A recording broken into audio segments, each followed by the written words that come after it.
चलो, तो इतिहास में हम लोग बात कर रहे थे किसके बारे में भैया? हम बढ़ चुके थे सल्तनत काल के आखिरी वंश पर। ये कौन है आपका? लोधी वंश। और लोधी वंश क्या है? लोधी वंश हम लोग दिल्ली डायनेस्टी को पढ़ रहे थे। दिल्ली सल्तनत का अंतिम वंश है। क्या है ये? दिल्ली सल्तनत का अंतिम वंश है। दिल्ली सल्तनत का अंतिम वंश है। ठीक है, मैंने बताया था ना आपको, गुखीतु शेलम, GKTSL। तो हम एल पर पहुंच चुके हैं। ठीक है भैया जी। तो दिल्ली सल्तनत का अंतिम वंश लोधी वंश। और मुझे कमेंट सेक्शन में बताओ, लोधी वंश का शासनकाल भारत पर कितने वर्ष रहा? तो क्या बोलोगे? सैयद वंश के बाद में 1451 से लेकर के 1526 तक आपका रहा। इसको मैंने नाम दिया, दिल्ली की गद्दी पर अफगान वंश है ये। अफगान वंश कैसे कैसे अफगान वंश हम इसको कह रहे हैं? तो जरा बैकफुट पर चलेंगे भैया, पुराने पास्ट में चलेंगे, बलबन के टाइम पर। मैंने बोला था बलबन ने मेवातियों का दमन करने के लिए जो लोह एवं रक्त नीति अपनाई थी, लिखना मत बस समझना। बलबन ने मेवाती का अंत करने के लिए, मेवातियों का खिलाफ जो लुटेरे थे दिल्ली के पास में, याद है, लोह एवं रक्त नीति अपनाई उसने। तो बलबन ने सोचा कि भाई इन लोगों से मैं कैसे निपटूं, इन लोगों से कैसे निपटूं मैं, मेवातियों से। तो उसने देखा कि भाई अफगान लोग हैं, गरीब लोग हैं अफगान, तो इनको भर्ती करते हैं। अफगान बहादुर थे, नो डाउट। तो बोला कि गरीबी के शिकार हैं तो अफगानों को भर्ती करो। तो कितने भर्ती बलबन ने करे थे? 3000 अफगान भर्ती करे थे मेवातियों को खत्म करने के लिए, लुटेरों को खत्म करने के लिए। कितने भर्ती करे थे? 3000 अफगान भर्ती किए थे इसने। चलो भाई, 3000 अफगान जो इसने भर्ती किए थे, इनका जो लीडर था, जो नेतृत्व कर रहा था, उसका नाम था आपका मलिक बहराम खां। कौन था? मलिक बहराम खां इनका नेतृत्व करता था, लीडर था इनका मलिक बहराम खां। ठीक है, तो मैंने क्या बोला? बलबन ने अफगानों को क्यों नियुक्त किया? क्योंकि वो बहादुर लोग थे और गरीब लोग थे। तो बलबन मदद भी करना चाहता था एक तरीके से अफगानों की। तो उसने 3000 लड़ाकों को भर्ती कर लिया कि भाई आपको क्या काम करना है, ये मेवाती मिटा फेंकने हैं। मेवातियों को क्यों मिटाना चाहता था? क्योंकि बलबन चाहता था कि उसके साम्राज्य में कोई लूटपाट लुटेरा ना रहे। तो लुटेरों को खत्म करने के लिए, मेवातियों के अंत के लिए। तो कौन व्यक्ति था जो इनका लीडर था 3000 अफगानों का? इसका नाम है मलिक बहराम खां। और मलिक बहराम खां का ही पुत्र था मलिक काला। इसका पुत्र कौन है? मलिक काला। और इस मलिक काला का ही पुत्र था बल्लू। कौन था? बल्लू।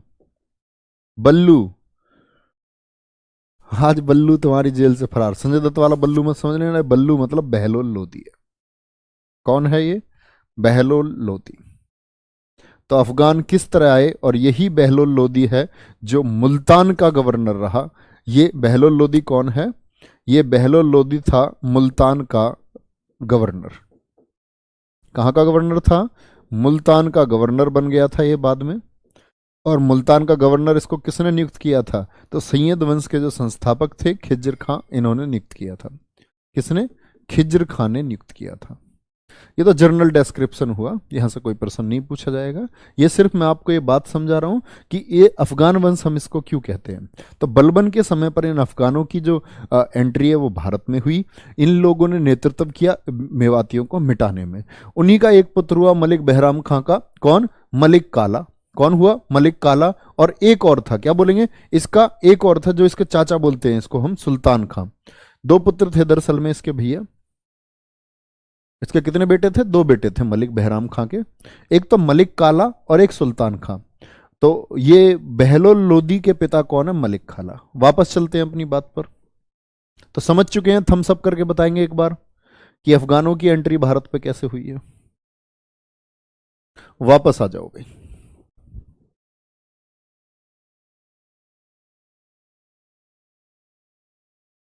मैंने बोला दिल्ली की गद्दी पर प्रथम अफगान वंश किसको कहा जाता है? तो किसको कहा जाता है? और इसके संस्थापक कौन है? संस्थापक था बहलोल लोधी। तो मैं बहलोल लोधी के बारे में दरअसल मैं आपको बता रहा था कि बहलोल लोधी कहां से आया। बहलोल लोधी, तो बहलोल लोधी का जब जन्म हुआ था तो इसके पिता है ना जो मलिक काला, ये एक्सपायर हो गए थे। और इसकी परवरिश बहलोल लोधी की किसने की थी? इसके चाचा सुल्तान खां ने की थी। और इतनी बढ़िया कहते हैं कि ये सुल्तान खां इससे बहलोल लोदी से इतना इतना प्यार करता था कि इसने अपने बेटों को राजा ना बना करके दिल्ली की गद्दी पर सबसे ज्यादा मदद की थी बिठाने में, किसको? बहलोल लोदी को। ओके, चलो आगे आ जाओ, अगले क्वेश्चन पर चलते हैं भैया। तो क्या बात मैं बोली आपसे, इसका फाउंडर आपको पता होना चाहिए, वर्ष पता होना चाहिए, कब से कब तक है, और दिल्ली की गद्दी पर प्रथम पहला अफगान वंश है ये। बहलोल लोदी के बारे में बात करते हैं तो बहलोल लोदी को कहा जाता है द्वितीय सिजेरियन। द्वितीय सिजेरियन किसको कहा जाता है? द्वितीय सिजेरियन सुल्तान इतिहास में किसको कहा गया है? द्वितीय सिजेरियन सुल्तान। तो फिर बात आएगी आपके दिमाग में कि प्रथम सिजेरियन सुल्तान भी हमको पता होनी चाहिए। प्रथम सिजेरियन सुल्तान कहा जाता है बिंदुसार को। और इस सिजेरियन सुल्तान का क्या अर्थ है? सिजेरियन सुल्तान से मतलब होता है कि ऐसा बच्चा जो ऑपरेशन के द्वारा पैदा हुआ हो। पहले क्या था, पहले जन्म साधारण तरीके से हो जाते थे, कोई दिक्कत नहीं होती थी। तो ऑपरेशन से पैदा हुआ पहले सुल्तान का वर्णन हमको मिलता है किसका? बिंदुसार का। और दूसरा सिजेरियन सुल्तान किसको कहते हैं हम? वो बोलते हैं हम बहलोल लोदी को। किसको बोलेंगे? बहलोल लोदी को बोलते हैं। ठीक है, अब बहलोल लोदी की बात करते हैं। इसका शासनकाल कब से कब तक था? 1451 से लेकर के 1489। कितने वर्ष बैठ गया भैया गद्दी पर? 38 वर्षों के लिए। तो 38 वर्ष दिल्ली सल्तनत पर कोई शासक बैठा ही नहीं। देखो, मुगल काल में औरंगजेब 49 वर्ष आएगा, अकबर भी 49 वर्ष आएगा, ये बातें अलग हैं। ठीक है, लेकिन दिल्ली सल्तनत पर सबसे लंबा काल किसका है? तो कितने वर्षों का है? तो याद रख लेना, दिल्ली सल्तनत में सबसे लंबा शासनकाल किसका है? दिल्ली सल्तनत में सबसे लंबा शासनकाल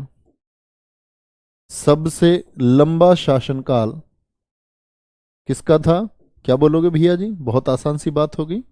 38 वर्षों का ये किसका है? बहलोल लोदी, बल्लू का है। 38 वर्ष तक इसने शासन किया, कोई दिक्कत नहीं। चलो भाई आते हैं आगे। मैंने आपको बताया सबसे बड़ी समस्या क्या थी। मैंने आपको बताया था फिरोज शाह तुगलक ने कौन से नगर की स्थापना की थी। तो वहां मैंने आपको एक लाइन, एक स्टेटमेंट बोला था, इसने जौनपुर की स्थापना की फिरोज शाह तुगलक ने। वही जौनपुर जो दिल्ली के लिए घातक साबित हुआ। कैसे, उस बात का अर्थ अब आप समझ पाएंगे। तो यहां दिल्ली थी, दिल्ली में इन्होंने अपना भैया राजधानी हुआ करती थी दिल्ली।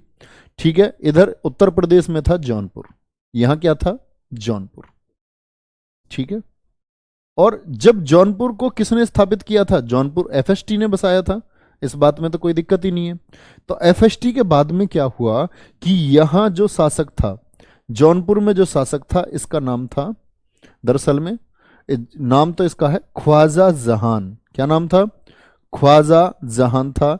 और ये ख्वाजा जहान ने खुद को स्वतंत्र कर लिया था। ख्वाजा जहान ने क्या कर लिया था? खुद को अब क्या कर लिया था? स्वतंत्र कर लिया था। और जौनपुर पर सरकी वंश का संस्थापक है। सरकी वंश अगर आपसे पूछे किसके समकालीन था, तो सरकी वंश की स्थापना की थी किसने? ख्वाजा जहान ने। एफएसटी ने जो जौनपुर बसाया था इसी पर सरकी वंश की स्थापना। ठीक है, तो सरकी वंश को ये लोग चलाने लगे। और ये जो एफएसटी का पुत्र था, ये ऐसे ही नहीं इसने स्थापना कर ली। जो फिरोज शाह तुगलक था, इसी के बेटे ने इसको ख्वाजा जहान को कहा था पूर्व का स्वामी। ख्वाजा जहान को क्या बोला था इसने? पूर्व का स्वामी इसने कहा था। पूर्व के स्वामी से मतलब है मलिक उन सर्क। क्या बोलोगे? मलिक उस सर्क की उपाधि किसको दी गई थी? मलिक उस सर्क किसको कहा जाता है? किसने कहा था? एफएसटी के पुत्र ने ही कहा था। यानी कि एक तरफ से इसको सपोर्ट है किससे? फिरोज शाह तुगलक के बेटे की तरफ से।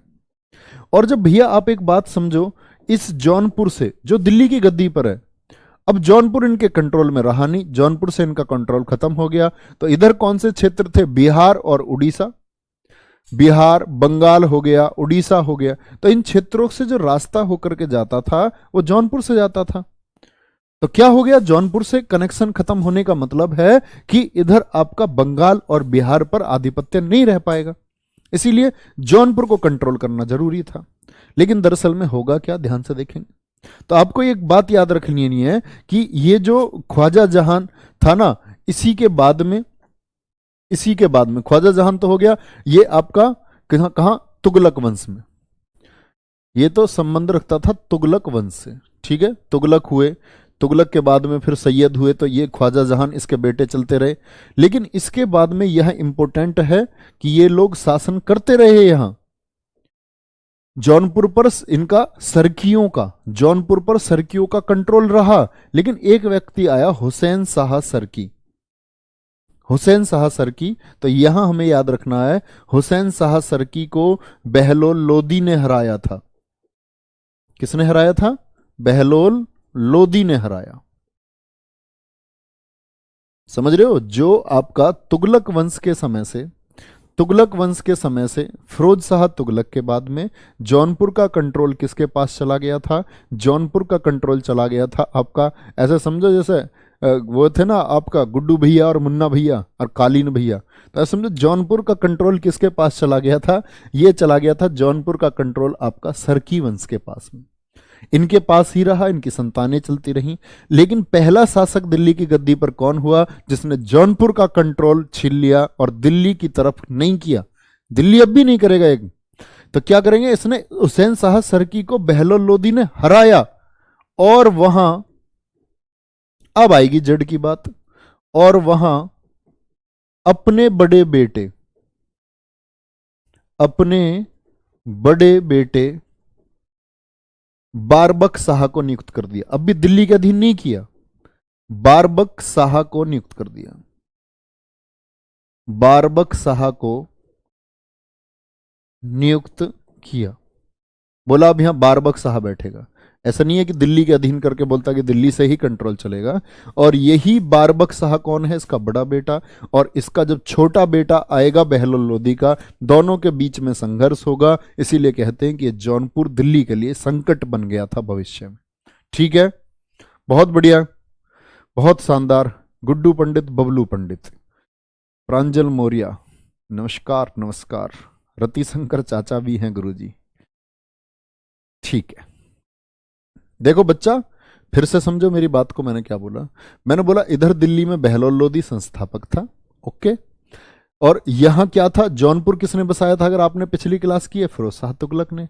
फिरोज शाह तुगलक के बाद में इन्होंने सरकी लोगों ने अपने आप को स्वतंत्र कर लिया था। कौन व्यक्ति था? ख्वाजा जहान। तो आपसे पूछे जौनपुर में सरकी वंश की स्थापना किसने की? ख्वाजा जहान ने की। इसके वंशज राज करते रहे, जौनपुर पर अपना आधिपत्य करते रहे। जो क्योंकि यहां बीच में क्या था? दिल्ली पर आपने देखा होगा फिरोज शाह तुगलक के बाद में कमजोर कमजोर शासक आए, सैयद वंश कमजोर सा आया, तो उन्होंने कुछ बोला ही नहीं, ठीक है जौनपुर में जैसा चल रहा चलने दो। उनको अपनी जान बचानी फालतू भारी पड़ रही थी, जौनपुर का कंट्रोल का खाक लेते। लेकिन एक शासक हुआ बहलोल लोदी। बहलोल लोदी ने बोला भैया जौनपुर का कंट्रोल मुझे चाहिए। तो उसने उस समय जौनपुर में था कौन? हुसैन शाह सरकी। हुसैन शाह सरकी को हराया बहलोल लोदी ने और अपने बड़े बेटे को वहां का कंट्रोल दे दिया। ओके, मुन्ना भैया को भेज दिया, ऐसा समझ लो। मुन्ना भैया जाओ, चलो आगे आ जाओ। तो ये बात मैंने बताई कि किस तरह इसने जौनपुर को विजित किया। जौनपुर के लिए बड़ी बड़ी विजय इसकी मानी जाती है भैया। इस बात को कभी भी आप लोगों को भूलना नहीं है। किसको हराया था इसने? हुसैन शाह सरकी को हराया था। चलो अगली बात पर आओ। 2 बार राज्याभिषेक हुआ था इसका। देखो ये इतिहास में बड़ा क्वेश्चन आता है 2 बार राज्याभिषेक का। मुझे कमेंट सेक्शन में बताओ 2 बार राज्याभिषेक कितने शासकों के हुए थे? आपको कितने के याद है? 2 बार राज्याभिषेक हुआ इसका, बोलो किस किस शासक का? मैंने आपसे बोल दिया किस किस शासक का 2 बार राज्याभिषेक हुआ था। 6 शासक हैं ऐसे जिनके 2 बार राज्याभिषेक भारतीय इतिहास में हुए हैं। बोलो फटाफट से, जल्दी जल्दी से कमेंट सेक्शन में बताएंगे। सर जी क्या आपकी आज हिंदी की क्लास नहीं होगी? भैया हिंदी की क्लास नहीं होगी, हिंदी की क्लास आज नहीं होगी। आज मुझे जाना पड़ेगा। जाना कैसे पड़ेगा? गाड़ी में, मेरी गाड़ी में लग गई है आग वायरिंग में अंदर, ठीक है। और जो वायरिंग में आग लगी है वो मुझे आज ही ठीक करवानी है। किसी और को क्यों नहीं दे सकता उस बात को कि जी आप भेज सकते हो किसी और को? किसी और का मुझे भरोसा नहीं है कि ठीक काम करवाएगा, नहीं करवाएगा। क्योंकि जिस गाड़ी में चलना वो अपनी जिंदगी के लिए जरूरी चीज़ है। पता चली किसी दिन गाड़ी चल रही है और भटाका बोल जाए एकदम से, तो गड़बड़ हो जाए। इसीलिए वो शाम को मुझे सारा काम करवाना आज ही, है ना। क्या बोलोगे? 2 बार राज्याभिषेक किन किन राजाओं का हुआ है? तो ये साइड में कहीं लिख लेना अपने नोट्स में, काम की चीज है बड़े। औरंगजेब का हुआ है भैया, औरंगजेब का हुआ है। मैंने आपको बताया फिरोज शाह तुगलक का हुआ है। एक तीसरा मैंने आपको अभी बता दिया, बहलोल लोदी का हो गया। किसका? बहलोल लोदी का हो गया। ठीक है, बहलोल लोदी 2 बार राज्याभिषेक हुए हैं जिनके। ऐसे ही इब्राहिम लोदी इसके बाद में आएगा, वो भी 2 बार राज्याभिषेक कराएगा। इब्राहिम लोदी का 2 बार राज्याभिषेक हुआ है, इब्राहिम लोदी। ऐसे ही 5वां शासक है आपका फिरोज शाह तुगलक हो गया, औरंगजेब हो गया, बहलोल लोदी हो गया, इब्राहिम लोदी हो गया, और कौन था? अकबर का तो नहीं हुआ भाई। शिवाजी, छत्रपति शिवाजी महाराज जी, शिवाजी, शिवाजी का हुआ था। छठा शासक और है, औरंगजेब, फिरोज शाह तुगलक, बहलोल लोदी, इब्राहिम लोदी, शिवाजी। छठे शासक और हैं भाई, छठे शासक और हैं। हाँ, शेर शाह सूरी, शेर शाह सूरी, शेर शाह सूरी का भी कितनी 2 बार राज्याभिषेक हुआ था, है ना? ये बात याद रख लो, अभी भूल जाता मैं। शेर शाह सूरी, तो ये 6 शासक हैं जिनका 2 बार राज्याभिषेक हुआ है, इनको कहीं बंद रख लेना। तो 2 बार राज्याभिषेक हुआ था किसका? बहलोल लोदी का भी हुआ था। ओके भैया जी। अकबर नहीं बच्चे, अकबर नहीं, अपने बड़े, क्या बोलोगे? अपने बड़े बेटे बारबक शाह को वहां नियुक्त कर देता है। इतनी बात आपको याद रख लेनी है। ये किसका? मुल्तान का क्या था? राज्यपाल था। किसने? खिज्र खा के समय पर था। कोई दिक्कत है? अब आते हैं इसकी नीतियों के बारे में थोड़ा समझना। ये किस तरह का शासक होगा आपका बहलोल लोदी? तो बहलोल लोदी कहते हैं कि इतिहासकारों में 2 मत है उसके लिए। एक तो कहा जाता है कि बहलोल लोदी बहुत ही, कहते हैं कि भाई इतना मजबूत शासक नहीं था कि वो अपने भूराजस्व व्यवस्था जैसी या राजस्व सिद्धांत को बहुत मजबूती से लागू कर पाता। तो उसने किस तरह से सिस्टम किया? आप कहेंगे जी मजबूत नहीं था तो फिर 38 साल कैसे रह गया है? 38 साल कैसे रुक गया? तो कहते हैं कि इसने दरी पर बैठना शुरू किया। जो अब तक सुल्तान वाला सिस्टम था ना, सुल्तान सबसे ऊंचा खुद को दिखाता था, खुद को सबसे ऊंचा दिखाता था। ठीक है, क्या बोलोगे एक बार? तो इसने वो सिस्टम खत्म कर दिया। इसने बोला कि अफगान मेरे भाई हैं। इसने भाईचारे की व्यवस्था को लागू किया और दरी पर बैठ करके इसने सभी लोगों को सम्मान देना शुरू कर दिया। तो वह कौन सा शासक, दिल्ली सल्तनत का कौन सा शासक था जो दरी पर बैठ करके शासन संचालन करता था? दरी पर बैठता था। कहां बैठता था? दरी पर बैठता था। कहते थे मजबूत शासक नहीं है, इस वजह से इसको दरी पर बैठना पड़ा, ताकि लोग इसका क्या करते रहे? सपोर्ट करते रहे और ये अपने शासन को बहुत अच्छे से चला सके। इस बात को आप लोगों को याद रखने हैं। कहते हैं कि इसके जो भोजन था, भोजन भी बाकी घरों से आता था, भोजन भी ये बाकी लोगों का। इसके सुल्तान थे, उनके सरदारों के घर जाकर के भोजन करता था। घोड़ा, इसके पास अपना कोई व्यक्तिगत घोड़ा नहीं था, किसी भी सुल्तान के घोड़े पर बैठ करके चला जाता था। मतलब लोगों को प्यार दिखाना चाह रहा है, सुल्तानों से जुड़ना चाह रहा है। लेकिन इतिहासकार हैं जैसे आरपी त्रिपाठी जैसे इतिहासकार है, उन्होंने लिखा है कि इसका कारण था सिर्फ और सिर्फ इसका एक निरंकुश शासक ना होना। मतलब ये बहुत मजबूती से कंट्रोल उन लोगों को नहीं कर पाया, तो इसने सोचा भाईचारे से मैं कंट्रोल कर लेता हूं सब चीजों को, प्यार के साथ में। और ये चीज इसकी कामयाब हुई भी, और 38 वर्षों तक इससे सब लोग खुश रहे, अफगान सरदार भी और बाकी सब लोग इससे खुश रहे, तभी तो इतना लंबा शासनकाल ये तय कर पाया। ठीक है, इस बात को याद रख लेना। लेकिन फिर क्या होता है? मैंने बोला कब से कब तक था ये? 1451 से लेकर के 1489 तक। ठीक है, फिर इसके बाद में, इसकी मृत्यु के बाद में अफगानों में ने जो गद्दी पर बैठाया, वो बैठाया किसको? सिकंदर लोदी को। इसकी मृत्यु के बाद में सिकंदर लोदी को गद्दी पर बिठाया। और सिकंदर लोदी कब से कब तक था? 1489 से लेकर के 1517। इसका भी 28 वर्षों का शासनकाल रहेगा। लेकिन ये राजस्व व्यवस्था को एकदम पलट देगा। एकदम पलटने का क्या अर्थ है? कि वो तो एक हल्का सा शासक, आप समझ गए होंगे अभी, कौन बता? बहलोल लोदी। लेकिन ये इतनी मजबूती से शासन करेगा, कहेंगे कि इसका जो कोई फरमान होगा तो जनता उसे दूर से स्वीकार करेगी। बहुत दूर से जनता उसको स्वीकार कर लेती थी। इतना भय की स्थिति ये पैदा कर देगा। लोदी वंश का सबसे मजबूत शासक अगर मैं कहूं तो किसको बोलेंगे आप लोग? सिकंदर लोदी को बोलेंगे, सिकंदर लोदी को। बहुत बढ़िया। सरजी हुमायूं का 2 बार राज्याभिषेक हुआ था। अब लाला नहीं हुआ था यार, दो बार उसको आप दो बार राज्याभिषेक नहीं बोल सकते कि पहले उसको 1540 में बैठाया, 1555 में उसका सरहिंद में हुआ, नहीं बोलोगे दो बार राज्याभिषेक। ओके। औरंगजेब का है मुगल काल में सिर्फ और सिर्फ औरंगजेब, याद रख लेना मेरी बात को, मुगल काल में सिर्फ और सिर्फ दो बार। सर जी बारबक शाह कौन था? पगलू बता तो दिया, बारबक शाह ये बहलोल लोदी का बड़ा बेटा था। ये सिकंदर लोदी कौन है? ये बहलोल लोदी का छोटा बेटा है, बहलोल लोदी का छोटा बेटा है। यही है जिसने किसकी हत्या कर दी थी? बारबक शाह की हत्या कर दी थी। जौनपुर पर हमला करता है सीधे और बारबक शाह की हत्या कर देता है, अपने भाई की हत्या कर देता है। तो अब अफगानों के पास कौन बचा? वो बचता है सिकंदर लोदी, और सिकंदर लोदी को वो गद्दी पर बिठा देते हैं। ओके, तो क्या बोलोगे? बहलोल लोदी का छोटा पुत्र था, छोटा बेटा है उसका, छोटा पुत्र बहलोल लोदी का, सिकंदर लोदी निरंकुश शासक है। अब इसकी निरंकुशता की चीजों को देखेंगे हम, क्या क्या इसने निरंकुशता की है। चलो भाई आ जाओ। सबसे पहली बात, सबसे ज्यादा क्रेडिट जो देना चाहोगे इसको, सबसे पहले इसका याद रख लेना, 1504 में आगरा बसाया। क्या बसाया? आगरा बसाया, पहली बात। दूसरा फैक्ट, 1506 में आगरा को राजधानी बनाया। 1506 में आगरा को क्या बना लिया? आगरा को राजधानी बना लिया इसने। तो भैया एक बात समझो, अब इंपॉर्टेंट बात है कि जो दिल्ली सल्तनत थी, दिल्ली सल्तनत का मतलब ही क्या था? कि उसकी राजधानी दिल्ली थी। राजधानी क्या थी उसकी? दिल्ली थी।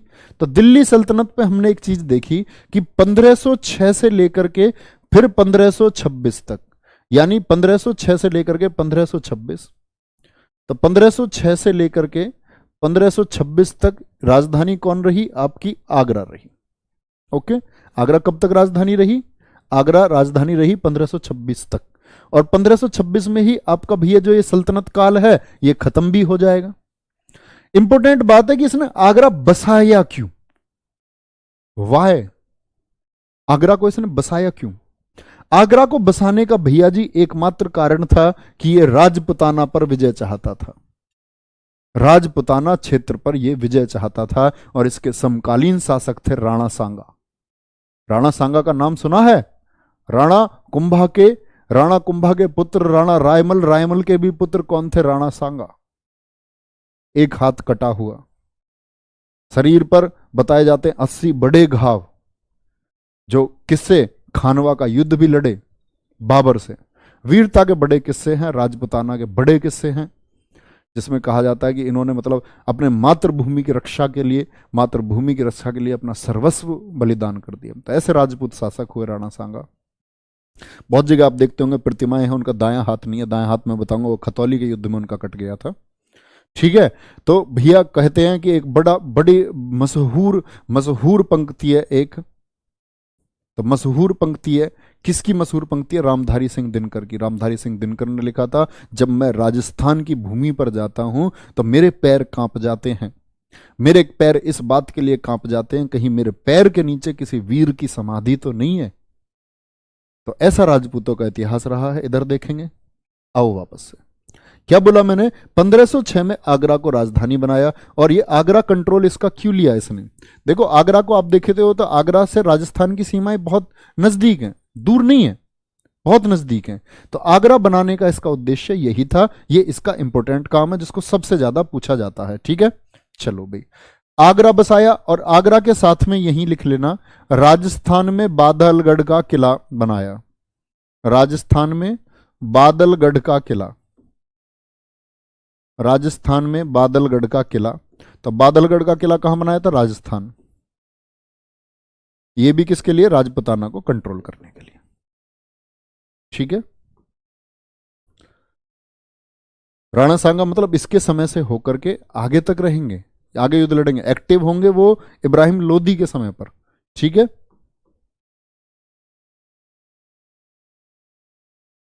बोलो भैया।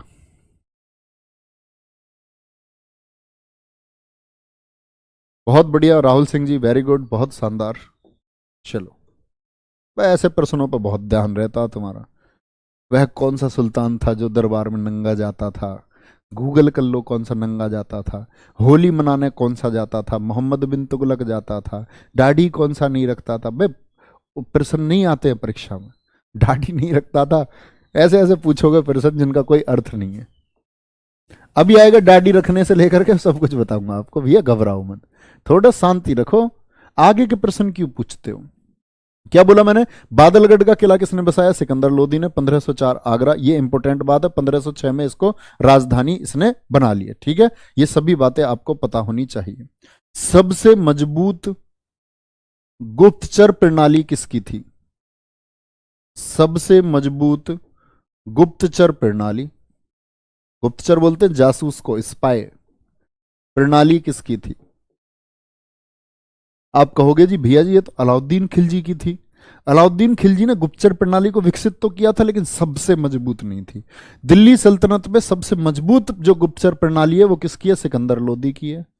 हुलिया व्यवस्था को, हुलिया व्यवस्था को लागू किया इसने, लेकिन आप जानते हो हुलिया तो सबसे पहले लिखने किसने शुरू करवाया था, अलाउद्दीन खिलजी ने। तो याद रख लेना, हुलिया व्यवस्था अलाउद्दीन खिलजी के बाद में लागू कराने वाला शासक कौन है, वो है आपका कौन, सिकंदर लोदी। कौन है, सिकंदर लोदी है, ये बात याद रख लेना। नेक्स्ट, कुछ नीतियां आई इसके, इसके ने क्या काम किया। हिंदुओं के जो यमुना गंगा स्नान पर इसने रोक लगा दी, गंगा यमुना गंगा स्नान पर रोक। वहां मुंडन करवाते थे ना बालों का, ऐसे बाल कटवाते थे नदी के किनारे, तो वो मुंडन पर भी रोक लगा दी इसने।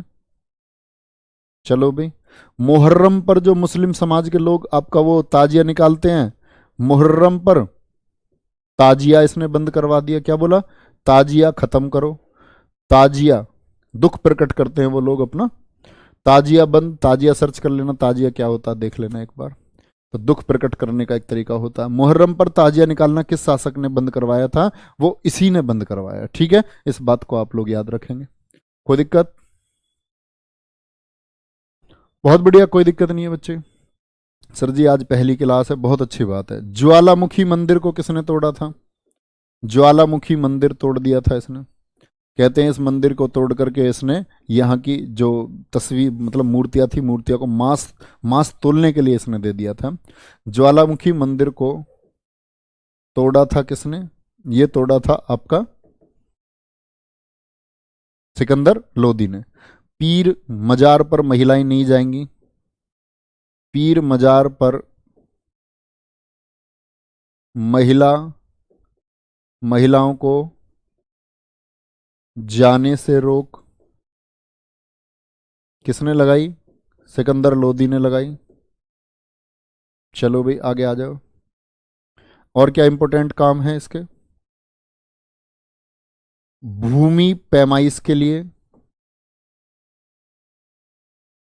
पैमाइश मतलब मापन के लिए, गज ए सिकंदरी लागू किया। तो गज ए सिकंदरी किसने लागू किया था, इसी ने लागू किया, गज ए सिकंदरी। गज ए सिकंदरी जो किसने लागू किया, आपका सिकंदर लोदी ने। और ये तब तक चला भारत में गजे सिकंदरी, जैसे आज आप इंच में नापते हो ना, इंच में फीट में बोलते हो, आप आज प्लॉट को कैसे बोलते हो, इतने मीटर का प्लॉट है, इतने गज का, बीघे बोलते हो, है ना। तो ये इसके टाइम पर माप होती थी गजे सिकंदरी, तो बोलते थे कितने गजे सिकंदरी जमीन है, तो इसने गजे सिकंदरी को लागू किया। और ये गजे सिकंदरी एक स्केल था जो कि 30 इंच का था। और ये गजे सिकंदरी ऐसा नहीं है कि इसके समय तक चला, ये अकबर के समय तक चला। अकबर ने जाकर के, जब अकबर आएगा ना, तो अकबर ने एक चलाया था गज ए इलाही, अकबर ने चलाया था गज ए इलाही। तो कई बार पूछा गया है कि गज ए इलाही और गज ए सिकंदरी ये कब लागू किया था अकबर ने, 1586 में। तो पूछा गया है कि गज ए सिकंदरी और गज ए इलाही का जो अनुपातिक अनुपात था वो कितना था, कौन सा स्केल बड़ा था, ये या ये। तो भैया गज ए इलाही बड़ा था, याद रख लेना। और रेशियो था इनका 39:41। बीपीएससी की परीक्षा में पूछा हुआ क्वेश्चन है। गजे सिकंदरी और गजे इलाही का अनुपात कितना था, कितना था, 39:41 था। तो भूमि पैमाइश के लिए गजे सिकंदरी चलाया इसने, ठीक है, ये बात याद रख लेना। अब बात आती है गुलरुखी शीर्षक से कौन लिखता था कविताएं, गुलरुखी शीर्षक से गुलरुखी शीर्षक से कविताएं लिखता था। बड़ा शौक था इसको कविता और संगीत का, कविताएं लिखता था। शीर्षक मतलब टाइटल, गुलरुखी नाम लिखता था अपना। जैसे बहादुर शाह जफर होगा, मुगल काल में बहादुर शाह जफर, जफर नाम से कविताएं लिखेगा तो उसको बहादुर शाह जफर कह देंगे हम लोग, है ना। तो गुलरुखी शीर्षक से कौन कविताएं लिखता था, ये लिखता था। तो कविताओं का और संगीत का बड़ा शौक था, इसीलिए इसके समय हम बोलते हैं एक लज्जत सिकंदरी या लज्जत सिकंदर शाही। याद लिख लेना। इसी के समय लज्जत सिकंदर शाही को लिखा गया। लज्जत सिकंदरी लिख लो या सिकंदर शाही लिख लो, एक ही बात है। लज्जत सिकंदरी लिखा गया। और लज्जत सिकंदरी लिखा गया, ये क्या है? ये फारसी का पहला संगीत ग्रंथ है। तो पूछा जा सकता है फारसी का पहला संगीत ग्रंथ कौन सा था। जैसे हमारा सामवेद है, हमारे यहाँ संगीत का सबसे पहला वर्णन कहाँ मिलता है हिंदू धर्म में? सामवेद में मिलता है। ऐसे ही फारसी, उर्दू में फारसी का पहला संगीत ग्रंथ है, म्यूजिक संगीत ग्रंथ, ये कौन सा है? लज्जत सिकंदरी। लज्जत सिकंदरी लिखा गया। किसके समय पर लिखा गया भैया, क्या बोलोगे? सिकंदर लोदी के समय पर लिखा गया। ठीक है भैया, कोई भी दिक्कत इस बात में? और क्या कर सकते हैं? और आएगा आपका लज्जत सिकंदरी। सर जी लाइव क्लास मैंने अभी ज्वाइन की है, जो पहले का छूटा हुआ है पहले उसको बच्चे क्रम से पढ़ो, लाइव क्लास में मत आओ, पहले से पढ़ना शुरू करो, सीरीज से। जैसे क्लासेस पढ़ी हुई हैं ऐसे पढ़ो, ऐसे तो आपको कंफ्यूजन हो जाएगा बीच बीच में से पढ़ोगे। सर जी आप बहुत अच्छा पढ़ाते हैं, हिस्ट्री बहुत अच्छी समझ में आ रही है। मजार पर लगवाई थी रोक सर, फिरोज तुगलक ने भी, बिल्कुल फिरोज तुगलक ने भी लगवाई थी। याद करो मैंने क्या बोला था, वो सिकंदर लोदी का अग्रगामी है, ये मतलब इससे पहले उसने लगवा दी थी, इसीलिए तो कहा था मैंने वहां उसको अग्रगामी। बहुत बढ़िया। किसके समकालीन कबीरदास थे? बहुत अच्छा क्वेश्चन है, इसी के समकालीन थे। आ जाओ भाई, लिखो इसके समकालीन व्यक्ति कौन कौन थे। अभी यूपीएसआई में पूछा गया क्वेश्चन था, जैसे समकालीन व्यक्ति कौन कौन थे इसके, क्या बोलोगे? एक तो कबीरदास हो गए, कबीरदास, गुरु नानक, गुरु नानक, ठीक है। महमूद बेगड़ा गुजरात, महमूद बेगड़ा गुजरात, गुजरात का शासक था। पढ़ेंगे गुजरात। देखो पंजाब के बारे में कुछ बच्चे पूछते हैं, गुरुजी कोहिनूर हीरा कैसे ब्रिटेन की महारानी के पास पहुंच गया, तो राजा रणजीत सिंह के बारे में जब आप पढ़ोगे तब आपको पता चलेगा बच्चे। ठीक है, धीरे धीरे अभी मैं आपको पढ़ाऊंगा मराठा साम्राज्य, फिर कर्नाटक के बारे में बताऊंगा, मैसूर के बारे में बताऊंगा, हैदराबाद के बारे में बताऊंगा। क्यों बताएंगे? क्योंकि अभी हमारे पास काफ़ी अच्छा समय है, तो बहुत अच्छे से हम लोग पढ़ सकते हैं, बहुत शानदार तरीके से पढ़ सकते हैं। कभी कभी जब परीक्षा की डेट पास में आ जाती है तब कब समय मिलता है, तो सिलेबस फिर उसी हिसाब से होता है ना। तो अभी हमारे पास अच्छा खासा समय है, बहुत अच्छे से हम लोग पढ़ सकते हैं, सारे इतिहास को पढ़ सकते हैं। इवन विश्व इतिहास की भी कुछ क्लास में आपको देने की कोशिश करूंगा, वर्ल्ड हिस्ट्री भी आप लोग समझ पाए, है ना। भारत के जो प्राचीन, अगर बात करूं प्राचीन देश या प्राचीन सभ्यता के बारे में भी कुछ क्लास देने की कोशिश करूंगा, भारत के आसपास की 2-2 4-4 क्लास तो कर ही सकते हैं, बड़ी चीजें आपको पता रहे ताकि। कबीरदास, गुरु नानक, महमूद बेगड़ा है, राणा सांगा। राणा सांगा जी का नाम था भैया संग्राम सिंह। कौन था? राणा सांगा थे संग्राम सिंह, संग्राम सिंह है, ठीक है। तो राजस्थान के शासक थे, सिसोदिया वंश के शासक हैं। कौन से वंश से संबंध रखते थे? सिसोदिया वंश से संबंध रखते थे, सिसोदिया वंश से संबंध रखते थे, ठीक है। ये इनके समकालीन व्यक्ति, इनसे क्वेश्चन कभी भी आपसे पूछा जा सकता है। अगले बात आएंगे, खुम्स में कभी कोई हिस्सा नहीं लिया। खुम्स में कोई हिस्सा नहीं। खुम्स होता था भैया लूट का धन, मैंने बताया था आपको किस तरह अलाउद्दीन खिलजी ने बोल दिया था कि 80% राज्य का होगा, और लिया तो वैसे जाता था 20%, 1/5, लेकिन इसने बोला लूट के धन में से वो सब सैनिकों का होगा, खुम्स में से कोई भाग नहीं लेगा, खुम्स में से कोई भाग नहीं होगा। दाढ़ी के बारे में पूछ रहे थे बच्चे, दाढ़ी कौन नहीं रखता था? दाढ़ी नहीं रखता था। एक बच्चा पूछ रहा था होली मेले में कौन नहीं जाता था, होली मेले में कौन गया था, किसने भाग लिया था, एमबीटी ने लिया था, मोहम्मद बिन तुगलक ने भाग लिया था। ये ऐसे प्रश्न बच्चा, मैं ये कह रहा हूं, पूछे नहीं जाते, ये इंपॉर्टेंट क्वेश्चन है। खुम्स में से कोई भाग नहीं, खुम्स में से कोई भी भाग नहीं लेना, ये दिल्ली सल्तनत के किस शासक ने तय किया था। ठीक है, ये याद रख लेना। अब इंपॉर्टेंट बात है इसके बारे में, ये तो हो गया हमारा खुम्स का, और ये भी सिकंदर लोदी मैंने बता दिया आपको। और क्या कर सकते हैं, हाँ एक दाल मस्जिद आएगी, दाल मस्जिद, दाल मस्जिद, दाल मस्जिद को बोलते हैं हम लोग मोठ की मस्जिद, दिल्ली में है ये, मोठ मस्जिद, मोठ एक दाल को कहते हैं भैया। तो दाल की खेती से जो आय हुई थी, दाल की खेती से जो इनकम हुई थी, उससे बनाई गई थी दाल मस्जिद, मोठ मस्जिद। तो ये मोठ मस्जिद कहाँ है, आपकी दिल्ली में स्थित है, और इसको बनवाया था सिकंदर लोदी के वजीर ने। कहाँ है, दिल्ली में। निर्माण किसने कराया था इसका, निर्माण कराया था सिकंदर लोदी के वजीर, लिख लेना, सिकंदर लोदी के वजीर मियां भोइया ने। बड़ा विश्वास पात्र व्यक्ति था सिकंदर लोदी का, और सिकंदर लोदी ने निष्पक्ष न्याय के लिए, कि किसी भी तरह का कोई पक्षपात नहीं होना चाहिए न्याय के लिए, उसके लिए नियुक्त किया था वजीर मियां भोइया को। भोइया क्या बोलोगे, निर्माण एसएल, यानी कि आपका सिकंदर लोदी के वजीर मियां भोइया ने कराया था। कहाँ कराया था, दिल्ली में कराया था।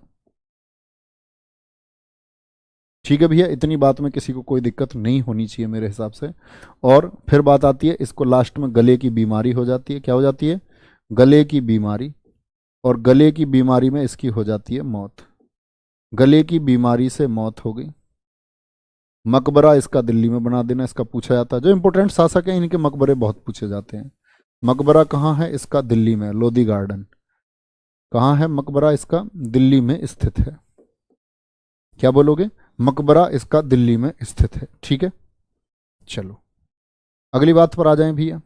इसके बाद में कौन आता है आपका, फिर आया इब्राहिम लोदी। कौन आया, होली में अकबर भी जाता था सर, हाँ अकबर बच्चा अभी आया नहीं है ना, इसीलिए अकबर के बारे में नहीं बता रहा मैं। ठीक है, खुम्स क्या है सर जी, गीतांजलि ओझा। बच्चा गुड़िया मैं खुम्स पढ़ा चुका।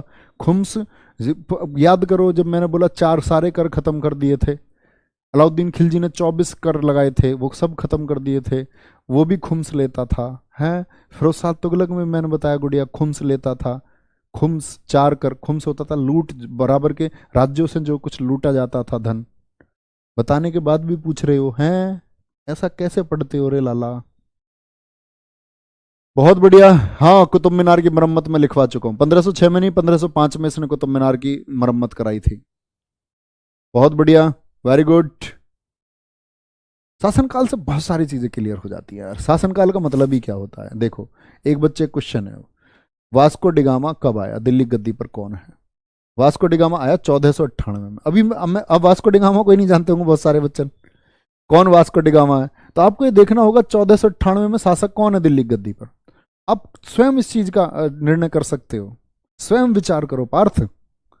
1498 में दिल्ली गद्दी पर कौन है बताना। 1451 से 1489 तक मैंने आपको बताया बहलोल लोदी। 1489 से 1517 तक दिल्ली की गद्दी पर कौन है, आपका सिकंदर लोदी। तो जब वास्को डिगामा भारत आया तो दिल्ली की गद्दी पर कौन है, सिकंदर लोदी। पर अभी बहुत सारा बच्चा ये तो नहीं जानता जी वास्को डिगामा कौन है। वो पुर्तगाली आगमन जब पढ़ाऊंगा, वास्को डिगामा पढ़ाऊंगा तो बताऊंगा सारी चीजें। अब मान के चलो मैं ये बोल दूं जी अकबर के समय पर ईस्ट इंडिया कंपनी की स्थापना हुई, तो बच्चों को ये पता होना चाहिए ना कि ईस्ट इंडिया कंपनी क्या है। तो हर चीज का इतिहास में एक क्रम होता है बताने का। कुछ पॉइंट मिस क्यों कर देता हूं मैं, वो मिस कर देता हूं क्योंकि आप उससे रिलेटिव चीजें नहीं जानते। जब वो कारण आएगा तो मैं बताऊंगा कि ऐसा क्यों था, इस वजह से, तो आप उस कारण को समझ पाए। अरे नहीं, ऐसा तो वन लाइनर नहीं लिखवा देता मैं आपको, ऐसा था ये लिख लो, इसका ये लिख लो। मैं हर चीज का रीजन क्यों बताता हूं आपको। मैं अफगान वंश आपको बता रहा हूं कि अफगान वंश क्यों कहते हैं इसको, तो हम कारण जान रहे हैं, स्थितियां क्या थी ये समझते चलो। गले की बीमारी से जब इसकी मौत हो गई तो इसके बाद गद्दी पर बैठा दिया गया भैया इब्राहिम लोदी को। किसको, इब्राहिम लोदी को। और इब्राहिम लोदी है दिल्ली सल्तनत का आखिरी सुल्तान, हो गया ना, 1517 से 26। नोट करना, दिल्ली सल्तनत का आखिरी सुल्तान कौन है। तो मुझे ये भी बता दो दिल्ली सल्तनत का पहला सुल्तान कौन था। दिल्ली सल्तनत का पहला सुल्तान कौन था जिसने दिल्ली सल्तनत की नींव रखी थी? कमेंट सेक्शन में बताओ फटाफट से। दिल्ली सल्तनत का आखिरी सुल्तान है ये, क्या है? आखिरी सुल्तान। दिल्ली सल्तनत का आखिरी सुल्तान है, ये बात को याद रख लेंगे, कोई दिक्कत तो नहीं। चलो भाई, और क्या बात है इसके बारे में? इसको सीधे सीधे रिलेट करना एक 1518 19 का, 1518 ही लिखो, 19 भी लिखने की जरूरत नहीं है। 1518 का खतौली का युद्ध, खतौली युद्ध जो किसने लड़ा था? इब्राहिम लोदी ने लड़ा था। खतौली युद्ध लड़ा लेकिन हार गया, लेकिन हार गया। किससे लड़ा था ये युद्ध इसने? ये लड़ा था राणा सांगा से, जो मैं भी बता रहा था आपको, राणा सांगा, राणा सांगा से। और इसी युद्ध में इनका दायां हाथ जो कट गया था राणा सांगा से। विजय किसकी हुई थी? राणा सांगा की विजय हुई थी। ओके, देखो बहुत सारे बच्चे कह रहे दिल्ली सल्तनत का वास्तविक नहीं पूछा बच्चे, मैंने पहला पूछा है, तो पहला ऐबक को बोलोगे, ऐबक को बोलोगे पहला। पहला कौन है? ऐबक। लेकिन मैं पूछता दिल्ली सल्तनत का वास्तविक सुल्तान, तब इल्तुतमिश आपको बोलना था। वास्तविक कहता तब इल्तुतमिश बोलना था। इल्तुतमिश जिसने बोला है वो अच्छा स्टूडेंट का नहीं गुण नहीं रखता, ये बोलूंगा मैं तो। ऐबक पहला शासक है, मैं वहां कितना जोर दिया था आपसे, तब भी आप इल्तुतमिश बताते हो। कंफ्यूज रहते हो आप लोग खुद ही, क्योंकि आप लोग सुनते नहीं है, बात कुछ और चलती है, आपका ध्यान कमेंट सेक्शन में रहता है। कमेंट सेक्शन में ध्यान लगाते हो। चलो भैया, एकाग्र चित्त होना, ये कहते हैं कि जो एकाग्र चित्त है ना, जो एकाग्र चित्त है वो अपनी सफलता का मार्ग सबसे पहले तय करता है। सबसे पहले आपके आसपास परिवेश में क्या चल रहा है, जब आप उस पर से ध्यान भटका करके, हैं मान के चलो, या तो उस पर ध्यान भटका सकते हैं आप, अपना उसकी तरफ अट्रैक्ट हो जाओ, तो आप पीछे हो जाएंगे। एक बच्चा ऐसा है जिसका कोई मतलब नहीं है। अर्जुन ने जैसे बोला, अर्जुन ने क्या बोला कि भाई जब गुरु ने पूछा क्या दिखता है, क्या दिखता है, उसने क्या बोला जी मुझे तो सिर्फ और सिर्फ आंख दिख रही है, आंख पर फोकस है मेरा, तो बाकी ना इधर ना उधर। सिर के बाल कैसे हैं, तुम्हारा ध्यान तो ऐसा, आज कटिंग कैसी है, गुरुजी बाल क्यों बढ़ा रखे हैं, गुरुजी बाल कब कटवाओगे, हैं गुरुजी टी शर्ट बहुत अच्छी पहन रखी है, गुरुजी हैंडसम लग रहे हो, गुरुजी मलूक लग रहे हो, गुरुजी उदास से लग रहे हो, गुरुजी स्माइल बहुत अच्छी लगती है। अब पगलुओ पढ़ लो, एकाग्र बनो, एकाग्र। आपका ध्यान सिर्फ इस बोर्ड पर होना चाहिए, सिर्फ इस बोर्ड पर, ठीक है। चलो, तो राणा सांगा की जीत हो जाती है। कौन जीता था? राणा सांगा इसमें जीते थे। और इसके बाद में मैं आपको बताऊंगा पानीपत का प्रथम युद्ध। पानीपत का प्रथम युद्ध कब हुआ था? तारीख याद रखना सिर्फ अभी तो। पानीपत का प्रथम युद्ध ये हुआ था 21 अप्रैल 1526 को। डेट विद डेट याद रखना, 21 अप्रैल 1526 को। और यही युद्ध कारण बनेगा कि एक अफगानिस्तान फरगना से आया बाबर, जो इस उद्देश्य से आएगा कि मैं इनको मार लगा के वापस चला जाऊंगा और वापस कभी अफगानिस्तान नहीं जाएगा और यहां मुगल वंश की नींव रखेगी। वही मुगल जो 1857 की क्रांति तक, 1526 से 1857 तक भारत में 331 वर्षों तक शासन करेंगे, जिनका एक अपना बड़ा इतिहास है। और भारत में परिवर्तन के लिए अगर हम देखेंगे, भारत में जो परिवर्तन हुए, प्रमुख परिवर्तन हुए, उनमें क्या योगदान उन लोगों का रहा। पानीपत का प्रथम युद्ध हुआ, ये किस किस के बीच हुआ? एक तो इसमें इब्राहिम लोदी है। कौन है? इब्राहिम लोदी है। और वर्सेज में कौन होगा? आपका बाबर होगा। कौन होगा? बाबर होगा। बाबर की क्या हो जाएगी? इसमें जीत हो जाएगी। लिख लेना, बाबर इस युद्ध को जीता था। कौन जीता था? पानीपत के प्रथम युद्ध में बाबर विजयी हुआ और मुगल वंश की स्थापना की। मुगल वंश की स्थापना की। तो मुगल वंश की स्थापना किस युद्ध के बाद में हुई थी? बोलो। मुगल वंश की स्थापना की। भाई अब तक तो हम गुलाम पढ़ रहे थे, 1206 से लेकर के और 1526 तक, 1526 तक 320 साल तो रह गए थे। कौन? दिल्ली सल्तनत, जिस पर मैंने आपको 5 वंश पढ़ाए, GKTSL, गुलाम, खिलजी, तुगलक, सैयद, लोदी। 320 सालों का इतिहास हम पढ़ चुके। अब हम आगे बढ़ेंगे 331 सालों के इतिहास पर, मुगल वंश की तरफ। क्या होगा? मुगल वंश की तरफ बढ़ेंगे। कोई दिक्कत इस बात में? तो पानीपत के प्रथम युद्ध में बाबर आएगा और इसको हरा देगा। तो बाबर में ही जानेंगे बाबर कौन है, क्या है बाबर, कैसे है बाबर। बोलो भैया। बहुत बढ़िया। कमेंट सेक्शन दिखाओ भी बच्चों के। मुजफ्फरनगर वाला खतौली है? बिल्कुल नहीं है, बिल्कुल नहीं है। राजस्थान वाला खतौली है। अच्छा, ये खतौली समझ रहे हो, मेरठ के पास जो है? नहीं। बाबर के बारे में, बाबर में पूछना भाई, बाबर कहाँ से आया, मैं बताऊंगा आपको। फरगना अफगानिस्तान से आया था। चलो सर जी, जौनपुर को सिराज ए हिंद क्यों कहा जाता है? क्योंकि भारत को पूर्व से जोड़ने का जो काम करता था, पूर्व से पश्चिम को जोड़ने का काम करता था जौनपुर मार्ग। इसीलिए जौनपुर की जब स्थापना फिरोज शाह तुगलक ने कही की तो उसको सिराज ए हिंद कहा गया।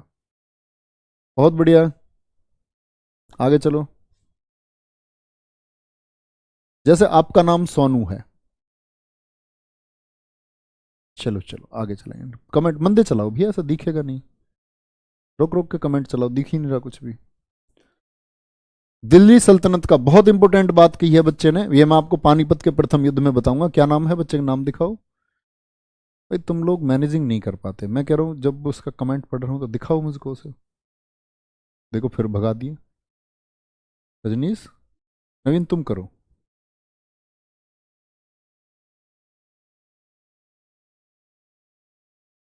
विवेक कुमार, यहीं रोकेंगे। विवेक कुमार जी कह रहे हैं दिल्ली सल्तनत का युद्ध भूमि में मारा जाने वाला पहला शासक कौन है? इब्राहिम लोदी है। वेरी गुड शेर, बहुत अच्छी बात है। ये पानीपत के प्रथम युद्ध में मैं बताऊंगा ना, तुगलमा नीति, उस्मानी विधि सब बताऊंगा। तो क्या हुआ, क्या हुआ था। कृष्णकांत दुबे जी बहुत अच्छा लिख रहे हैं। चलो, डाउट भेजेंगे बच्चे, कोई डाउट हो तो। रोको रोको रोको। सर जी आपने यूपीएससी क्यों नहीं दिया? मैं यूपीएससी देने लायक हूं नहीं भैया, इसीलिए नहीं दिया मैंने। चलो, इसको प्लीज क्लियर कर दो। ये क्या बोल रहे हैं बताना। टॉलमी सेकंड फिलाडेल्फस, पूरा नाम इसने डायनोसियस भेजा था, बट आपने लिखा है कि टॉलमी को फिलाडेल्फस ने भेजा। नहीं भैया, ऐसा नहीं है। ऐसा हो सकता है बच्चा कभी एरर होगी हो मुझसे। टॉलमी सेकंड ने, टॉलमी सेकंड ने नहीं भेजा, फिलाडेल्फस ने भेजा उसको, टॉलमी को, है ना।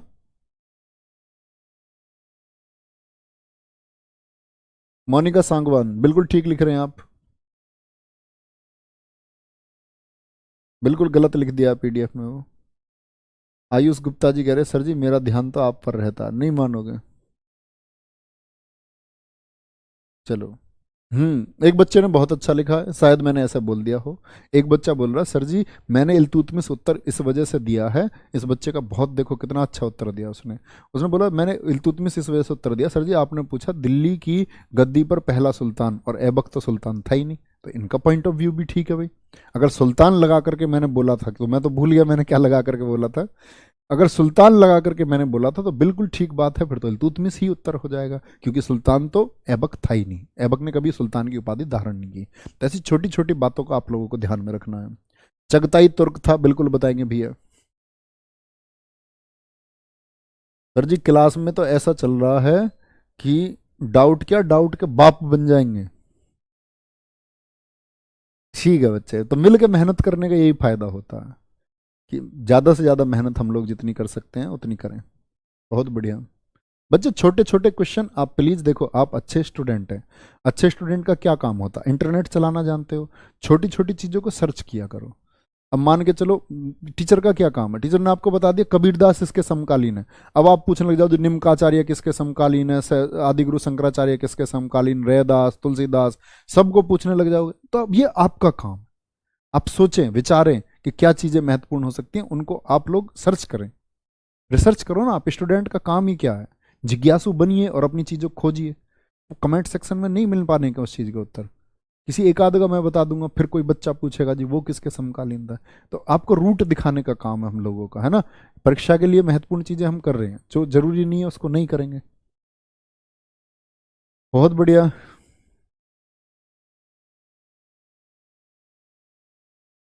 सर भारतीय इतिहासकारों से ज़्यादा विदेशी इतिहासकारों को प्रामाणिकता क्यों है? क्यों है इसका कारण है भैया, ऐसा रहा था कि जब बीच में आप देख रहे होंगे कि भाई 712 से अरब आक्रमण हुआ। अरब आक्रमण के समय कुछ लेखक आए, तो बीच में मुस्लिम राज आ गया, तो एक लंबे समय तक जो भारत में परिवर्तन हो रहे थे, तो उसका कारण ये है कि भाई जब मुस्लिमों का आक्रमण यहाँ हुआ, मुस्लिम राज था, तो मुस्लिम लेखक भी थे। तो भारतीय इतिहासकारों को तो दरबारों में संशय ही नहीं था इतना कि वो कुछ लिख पाते। पहले लिखता कौन था? जो राजा के करीबी आदमी हो, वही तो राजा की योजनाओं के बारे में लिख पाएगा। उसे ही तो पता होगा। तो करीबी लोग कौन थे? मुस्लिम आक्रमणकारी थे, मुस्लिम राजा थे, तो करीबी लोग मुस्लिम लेखक थे। इसीलिए तो हम बोलते बरनी। बरनी कौन है? जियाउद्दीन बरनी। वो फिरोज शाह तुगलक और मोहम्मद बिन तुगलक के समय पर रहा, जियाउद्दीन बरनी, तो उसी ने ज्यादा इतिहास लिखा। हिंदुओं को तो उन्होंने संश्रय ही नहीं दिया, हिंदू लेखकों को। आज आप देखोगे, आज के टाइम पे आपको कोई ऐसा नहीं मिलेगा कि मुस्लिम राइटर को ही प्रायोरिटी दी जाएगी। तो उस समय का इतिहास उनके पास था, तो उसको प्राथमिकता मिली। पहले क्या था, जैसे भारतीय राजा थे पुराने समय में, उनके पास अपने लेखक नहीं थे। जो प्राचीन इतिहासकार आए, मान के चलो मेगस्थनीज आया, तो मेगस्थनीज उसको लिखने की कला थी। उस समय भारतीय लोग नहीं थे। भारतीय लोग उस समय विज्ञान और इन सब चीजों के बारे में सोच रहे थे, उन्होंने इतिहास पर कभी लिखा ही नहीं।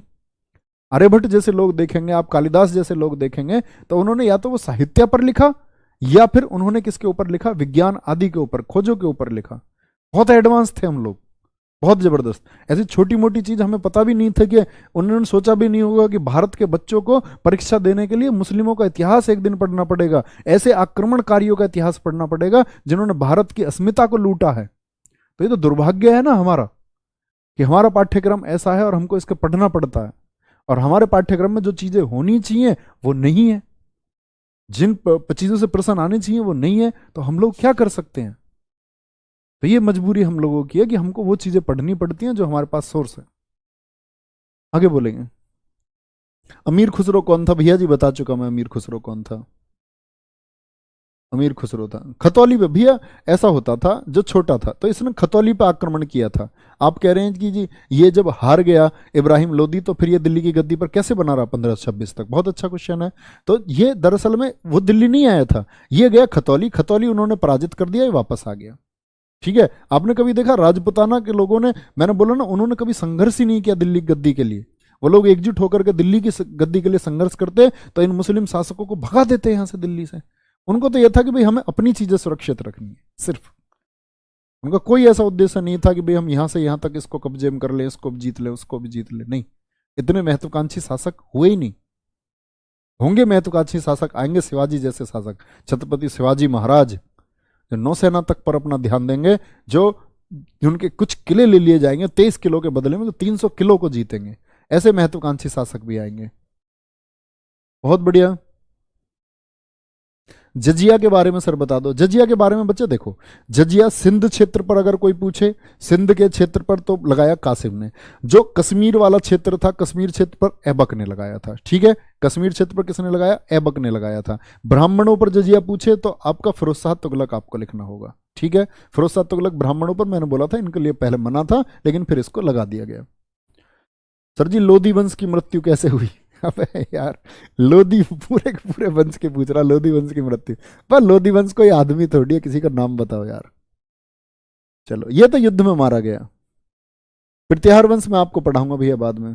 तालीकोटा का युद्ध आपको पढ़ाऊंगा जब मैं विजयनगर साम्राज्य बताऊंगा, मैंने आपको कहा है। प्लीज आप लोग ध्यान रखें। गुरुजी आप लड़के को क्या लिख रहा है ऊपर, कमेंट करना ऊपर। सर जी लड़का पूछता है तो आप उसको नालायक गधा बोलते हो, और गुड़िया को भेदभाव, और इमोजी भेज रहा हंसने वाली। अरे ये तो प्यार में कह देता हूँ यार मैं, ऐसा तो मैं बोलता नहीं। वैसे मैं कोशिश करता हूँ आप लोगों से बहुत अच्छे से बात कर पाऊँ, ऐसा तो मैं बोलता भी नहीं यार। ऐसा ऐसा क्यों लगा रहे हो? पद्मावती जी के बारे में कुछ बताइए। बता चुका हूँ बच्चा, बता चुका हूँ। भारतीय अस्मिता की वो बोल सकते हैं नायिका रही हैं, जिन्होंने हमारे अस्मिता को बचाने के लिए जौहर कर लिया था, खुद को आग के हवाले कर दिया था। जिन्होंने राजपूतों की अस्मिता को, इसलिए इन्होंने बोला कि भाई अब आक्रमण होगा खिलजी का। तो उसमें बताया गया ना कि शीशे में देखा गया, ये देखा गया पद्मावत में, मलिक मोहम्मद जायसी ने। भैया गलत लिखा है उसको, इसलिए मैं बताया ना आपको सुबह हिंदी क्लास में कि उसको काल्पनिक ग्रंथ इसी वजह से कहा गया है, क्योंकि उसमें बहुत सारी कहानियां झूठी हैं। राजपूत जो अपनी गर्दन कटा सकते हैं सम्मान के लिए, क्या वो इस बात के लिए तैयार हो जाते कि रानी पद्मिनी का चेहरा हम एक खेल में उसको अलाउद्दीन खिलजी को दिखाएंगे? कभी नहीं, संभावना ही नहीं है, नेवर पॉसिबल। चलो, बहुत बढ़िया, बहुत ठीक बच्चे। हाँ बच्चे, शाम की क्लास नहीं होगी, शाम की क्लास नहीं होगी। कश्मीर काल भी सर पढ़ा देना, बिल्कुल पढ़ाएंगे, बिल्कुल। कश्मीर में रानी दिद्दा आदि के बारे में आपको बताऊंगा, कारकोट वंश बताऊंगा, कश्मीर के वंश पढ़ाऊंगा मैं आपको। रंगीला बादशाह आएगा भैया, मुगल मुगल शासन में आएगा। ओके, कोई दिक्कत तो नहीं। पढ़ेंगे, सबके बारे में पढ़ोगे भैया। चलो तो ठीक है, अपना ध्यान रख लेना। राज्याभिषेक का क्या मतलब होता है बच्चे? कोरोनेशन। कोरोनेशन, राज्य गद्दी पर बैठते समय उसका अभिषेक करना, कि आप विजयी भव रहे, जीत रहे, तिलक लगा देना। ठीक है, अपना ध्यान रखो। बाय बाय, टेक केयर, जय हिंद, जय भारत। बहुत अच्छे से पढ़ते रहे। और शाम 3 बजे का जीएस का प्रैक्टिस सेशन मैंने देखा, लेखपाल के बच्चे, कल पोल कराया मैंने, तो 80% बच्चा यूपी कांस्टेबल का और 20% लेखपाल का। लेखपाल वाले बच्चों, तुम्हें बहुत घाटा होने वाला है। आप उन बच्चों की तरह करोगे कि सर जी क्वेश्चन तो 138 ठीक है यूपीएसआई में, क्वेश्चन तो 140 ठीक है सर जी, लेकिन गुरुजी जीएस में 13, क्या नॉर्मलाइजेशन में 1 नंबर और पा पाऊंगा, 1 क्वेश्चन और पा पाऊंगा या नहीं, या आउट ही हो जाऊंगा मेरिट से? ठीक है, तो वहां तो खैर ऐसी बात थी कि आपका हर सब्जेक्ट में पास होना जरूरी था, लेकिन मेरे कहने का मतलब है कि आप लोग कहीं अपना स्कोर जीएस में बहुत कम ना रख दें, क्योंकि लेखवाल वाला बच्चा खुद को एक एडवांस बच्चा समझता है, उसको लगता है कि मैं अपना प्री तो क्वालिफाई कर चुका हूं। अब वो मेंस को ऐसे ट्रीट कर रहा है कि जैसे उसने कोई यूपीएससी का प्री पास कर लिया हो और यूपीएससी मेंस के लिए वो पहुंच चुका है, तो उसका एक स्तर बहुत ऊंचा है कि मेरे उधर 70 आ गए। तो ऐसा नहीं होगा बच्चे, ऐसा नहीं होगा। नया सब्जेक्ट है, उसके लिए बहुत बच्चे बोल रहे हैं कि जी वो उनको हटा दीजिए, दिग्विजय सर को। मैं आपको फिर से बोल रहा हूं, मैंने पहले भी बोला है, दिग्विजय सर से अच्छा ये जो कंटेंट है आपको नहीं मिल पाएगा। एक 100 बातों की एक बात है, इसलिए नहीं कि भाई अंकित भाटी सर नहीं पढ़ाना चाह रहे, अंकित भाटी सर उसमें असहज होंगे ना खुद।